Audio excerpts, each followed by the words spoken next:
Before Nikola Tesla died alone in a New York hotel room, he tried to tell humanity something crucial, something that could change everything we think we know about reality. He wasn't just talking about electricity or machines. He was revealing the fundamental nature of existence itself, and what he discovered terrified those in power so much that they buried his work for decades. Today, I'm going to share what Tesla really understood about the universe, about you, and about the hidden forces that connect all things. This isn't about science. This is about truth. Everyone knows Tesla as the inventor, the man who gave us alternating current, wireless transmission, and countless innovations we still use today. But there was another side to Tesla, a deeper side. He claimed to receive visions. Complete inventions would appear in his mind, fully formed, as if downloaded from somewhere beyond. He could test these devices mentally, running them for weeks in his imagination, checking for wear and defects without ever building a physical prototype. Tesla rarely slept. He walked alone through the streets of New York at night, deep in contemplation. He spoke to pigeons, lived in solitude, and claimed to communicate with forces beyond human understanding. People called him mad, eccentric, disconnected from reality. But what if he wasn't disconnected? What if he was more connected than anyone else, more tuned in to frequencies the rest of us cannot perceive? Tesla once said something that most people overlook. He said that his brain was only a receiver, that there is a core from which we obtain knowledge, strength, and inspiration. He believed he was tapping into something universal, something ancient, something true, and that's where our journey begins. Tesla had an obsession.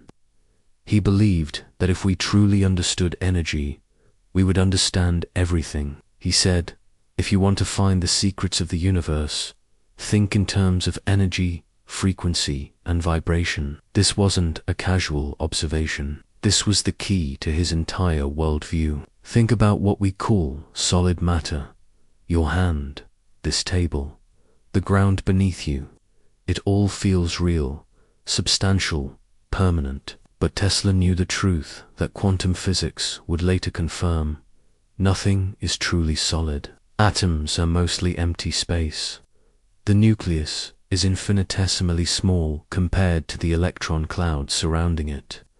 And even those particles aren't really particles at all their waves of probability.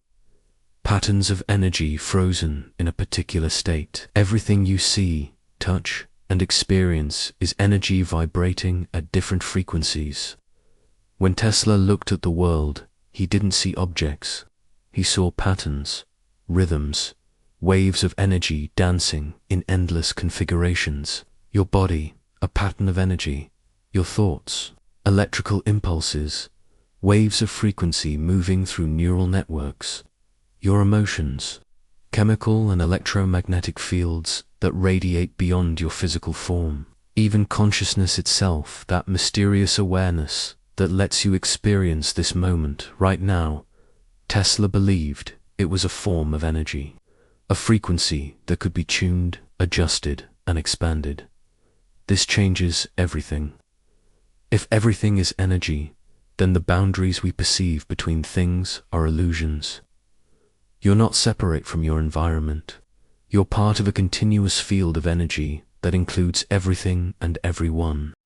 And here's where it gets profound. If you change your frequency, you change your reality. Tesla understood that like attracts like not as some mystical law of attraction, but as a fundamental principle of resonance. Two objects vibrating at similar frequencies will naturally influence each other. They synchronize. They harmonize. This is why certain people drain your energy while others uplift you. You're literally exchanging frequencies. This is why some places feel heavy while others feel light. You're sensing the accumulated energy patterns of that space. This is why your thoughts and emotions matter more than you realize. They're broadcasting frequencies that interact with the field around you.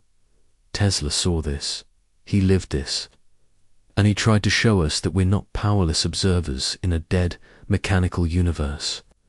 We're active participants in a living, responsive field of energy.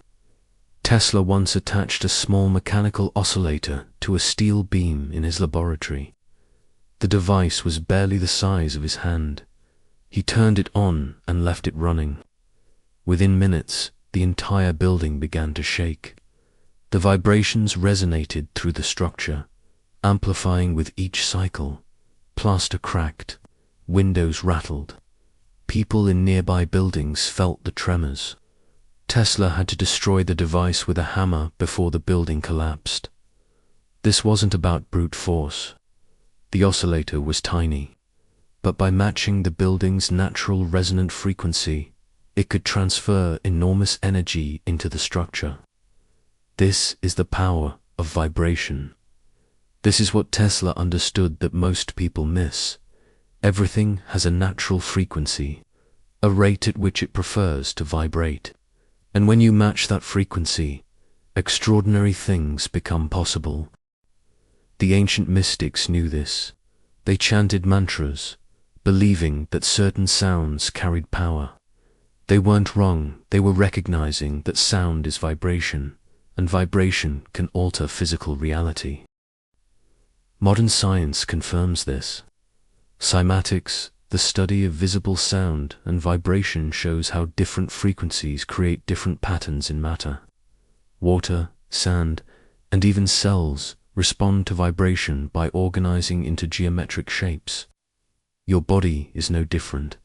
Every organ, every cell has an optimal frequency. When you're healthy, you're literally in harmony. When you're sick, certain parts of your body are vibrating at disharmonious frequencies. Tesla believed that disease could be cured by restoring proper frequencies, not through medicine alone, but through vibrational therapy. He experimented with electromagnetic devices designed to resonate with the human body's natural frequencies. Some of his patients reported miraculous healings, but here's what Tesla knew that goes even deeper. Your consciousness itself operates on frequencies. Your thoughts are not confined to your brain. They radiate outward as electromagnetic patterns, and these patterns interact with the field around you. When you think fearful thoughts, you emit a certain frequency. When you think loving thoughts, you emit a different frequency, and the universe responds to whatever frequency you're broadcasting most consistently. This isn't mysticism. This is physics applied to consciousness. Tesla once said, "The day science begins to study non-physical phenomena, it will make more progress in 1 decade than in all the previous centuries of its existence." He knew that consciousness and matter are not separate. They're different aspects of the same fundamental reality energy, expressing itself at different frequencies. And if you learn to consciously control your frequency, you gain power over your experience of reality. Tesla understood this deeply. He saw that everything in the universe is connected through invisible fields of energy that permeate all space. He called it various names: the ether, the cosmic field, universal energy. Modern physics now talks about the quantum field, zero-point energy, and entanglement. The names change, but the truth remains. Nothing exists in isolation. Quantum entanglement shows that particles that have interacted once remain mysteriously connected forever. Change one, and the other responds instantly, regardless of the distance separating them. Einstein called this spooky action at a distance because it violated his ideas about locality and causation. But experiment after experiment confirms it's real. If particles remain connected across space and time, what does that mean for us, for consciousness, for the relationships we form? Tesla spent his life trying to harness this connectivity. His vision of wireless power transmission wasn't just about electricity, was about recognizing that space itself is filled with energy that can be accessed anywhere. Living network of energy and consciousness. When you hurt another, you hurt yourself. When you help another, you help yourself, not morally, but literally, because at the deepest level, there is no other.